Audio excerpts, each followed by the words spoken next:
outil pour nous aider à se débarrasser des fois de problèmes qui nous envahissent.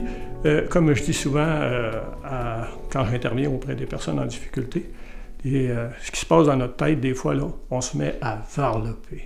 Hein? On varlope des idées, on revient, on repasse, on revient, on repasse, comme un robot. Je ne sais pas s'il y en a qui ont déjà utilisé cet outil, qui n'existe plus aujourd'hui parce que c'est tout mécanisé, mais c'est un outil quand même qui peut être utilisé dans certaines occasions. Alors on se met à raboter, à varloper, et toujours la même idée, ce qui fait qu'à un moment donné, le morceau de bois s'épuise, il n'est plus capable d'en prendre, il ne reste plus rien. Alors cette technique de résolution de problèmes, ça nous permet d'augmenter notre autonomie, ça nous permet de résoudre des choses qui continue de nous appartenir. Alors que quand je demande à quelqu'un d'autre de résoudre mon problème, ben là, ça ne m'appartient plus. Ça appartient à deux personnes. Alors, la première étape, identifier le problème. C'est une étape très importante parce qu'on prend le temps de vraiment réfléchir sur qu'est-ce qui est en jeu dans cette situation-là. Finances, difficultés relationnelles, difficulté de trouver un emploi, difficulté de conserver un emploi, difficulté dans ma relation de couple, etc. On pourrait faire une liste longue de difficultés. Mais je finis par identifier une. Alors, difficulté financière.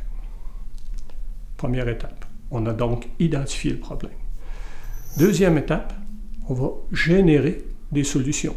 Ici, là, on fait appel à toute notre capacité de réfléchir, se demander qu'est-ce qui serait le mieux pour régler cette situation-là. Alors, j'imagine tout ce qui est possible, tout ce qui est faisable, qui peut m'aider à régler. Alors, je peux penser à couper des dépenses, augmenter des revenus en ayant un autre emploi, en demandant à mon patron du temps supplémentaire. S'il y en a disponible, je le prends. Aussitôt qu'il est disponible, je le prends. Je peux aussi parler avec mes chums, aller voir un banquier dans la rue, ce qui n'est pas nécessairement une bonne chose, parce que là, on ne marche pas avec les mêmes taux d'intérêt et les mêmes façons de rembourser. Ce n'est pas le même genre de contrat, etc., etc. Je peux penser à faire de la délinquance. Hein? On va faire pousser un peu de potes dans mon jardin, mais plus que ce que la société accepte. Là, ça se peut que ça crée des inconforts dans le voisinage, etc., ou dans mon propre milieu, dans mes propres relations. Troisième étape, la plus importante, c'est celle où on choisit. C'est elle où on détermine les actions qu'on va poser pour régler le problème. Alors c'est là qu'on met en toute son importance mes valeurs, mes croyances, mes convictions. C'est là-dessus que je vais appuyer ma prise de décision. Et je vais sûrement réfléchir justement sur cette balance-là. Quel va être mon choix? Qu'est-ce que je vais mettre de l'avant pour régler mon problème? Alors, couper mes dépenses, puis peut-être pendant un certain temps, travailler un samedi sur deux chez quelqu'un que je connais, un ancien emploi, peu importe, pour générer davantage de revenus. Quatrième étape, l'avant-dernière, alors je vais appliquer. Je vais mettre en application ce que j'ai déterminé.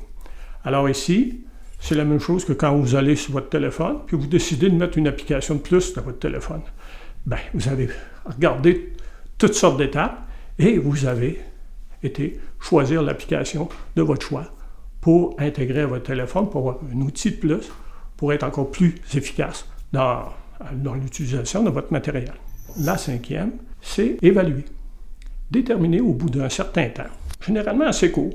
Et je parlais du cellulaire, alors c'est l'occasion d'inscrire sur votre cellulaire, justement, un rappel, d'évaluer si je suis satisfait de la résolution du problème que j'avais.